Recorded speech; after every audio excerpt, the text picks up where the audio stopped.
అంగస్తంభన సమస్య లేదా erectile dysfunction అనేది మగవాళ్ళు కామన్గా ఎదుర్కొనే సెక్షువల్ సమస్య. అయితే ఈ అంగస్తంభన సమస్య లేదా ఎరెక్టైల్ డిస్ఫంక్షన్ లాంటి సెక్షువల్ ప్రాబ్లమ్స్కి అసలు ముఖ్య కారణం ఏమిటి అండ్ అసలు ఇది ఏ విధంగా మొదలైద్ది ఈ వీడియోలో నేను డీటెయిల్గా చెప్తాను. నా పేరు doctor Kranthi Kumar Reddy, consultant andrologist, J andrology and men's health. నేను మగవాళ్ళలో ఎటువంటి సెక్షువల్ సమస్యలున్నా నేను ఆ ప్రాబ్లమ్కి నేను ట్రీట్మెంట్ చేస్తాను. ముందుగా అంగస్తంభన సమస్య లేదా ఎరెక్టైల్ డిస్ఫంక్షన్ అంటే ఎవరైతే సెక్షువల్గా కలుస్తున్నప్పుడు పెన్నిస్ స్ట్రాంగ్గా ఉండకుండా, అంటే వెజైనాలోకి పెన్నిస్ ఇన్సర్ట్ చేయడానికి ట్రై చేస్తున్నప్పుడు పెన్నిస్ వెజైనాలోకి ఇన్సర్ట్ అవ్వకుండా మెత్తగానే ఉండి బెండ్ అయిపోయింది అనుకోండి, వెజైనాలోకి వెళ్తేనేమో ఎరెక్షన్ నార్మల్గా ఉండి నార్మల్గా సెక్స్ చేయగలరు. కొంతమందిలో ఏమైందంటే పెన్నిస్ చాలా సాఫ్ట్గా ఉండి ఫుల్ స్టిఫ్నెస్ రాక ఇన్సర్ట్ చేయడానికి ట్రై చేస్తుంటే కిందకి బెండ్ అయిపోయింది అనమాట. ఆ ప్రాబ్లమ్నే అంగస్తంభన సమస్య లేదా ఎరెక్టైల్ డిస్ఫంక్షన్ ప్రాబ్లం అంటారు.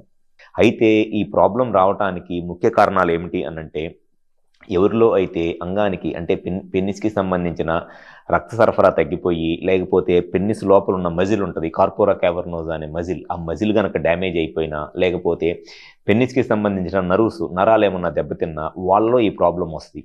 అయితే ఈ ప్రాబ్లం రావడానికి మెయిన్గా రీజన్స్ షుగరు, బీపీ అంటే డయాబెటీస్, హైపర్టెన్షన్, ఇంకా స్మోకింగ్, ఆల్కహాల్, ప్లస్ ఒబేసిటీ, ఎవరిలో అయితే వెయిట్ ఎక్కువ ఉంటారో, కొలెస్ట్రాల్ ఎక్కువ ఉంటుందో అటువంటి వాళ్ళలో కూడా ఈ ప్రాబ్లం వస్తుంది.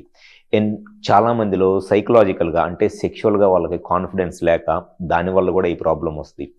అండ్ హార్మోన్స్ ప్రాబ్లము, ఎవరిలో అయితే ఈ సెక్స్కి సంబంధించిన హార్మోన్స్లో టెస్టోస్టిరాన్, ప్రొలాక్టిన్, ఈస్ట్రోడియోల్ లాంటి సెక్షువల్ హార్మోన్స్ ఏదైనా ప్రాబ్లం ఉంటుందో, ఈ హార్మోన్స్లో ప్రాబ్లం ఉన్నా కూడా ఈ సెక్షువల్గా ఈ అంగస్తంభన సమస్య వచ్చింది. సో అంగస్తంభన సమస్య రావడానికి చాలా రకాలైన కారణాలు ఉంటాయి. ఎప్పుడైనా సరే కరెక్ట్గా కారణం ఏంటి అనేది తెలుసుకొని ఎంత తొందరగా ట్రీట్మెంట్ చేయించుకుంటే ఆ ప్రాబ్లం క్లియర్ అయిపోయి సెక్షువల్గా వాళ్ళ లైఫ్ని అంత హ్యాపీగా ఎంజాయ్ చేయవచ్చు.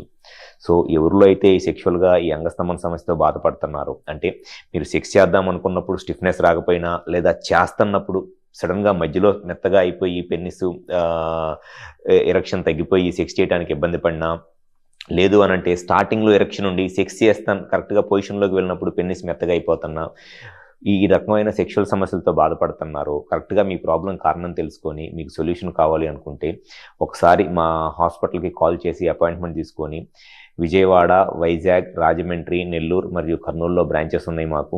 ఈ 5 ప్లేసుల్లో ఎక్కడైనా సరే వచ్చి కన్సల్ట్ అవ్వండి. మీ సైడ్ నుంచి సెక్షువల్గా ఏ ప్రాబ్లం ఉన్నా కరెక్ట్గా కారణం ఏంటి క్లియర్గా చెక్ చేసి దాన్ని ట్రీట్మెంట్ చేస్తాం కాబట్టి డెఫినెట్గా మీ ఎరెక్షన్స్ అన్ని మనకి నార్మల్గానే వచ్చి మీ సెక్షువల్ లైఫ్ని హ్యాపీగా ఎంజాయ్ చేయవచ్చు. Thank you.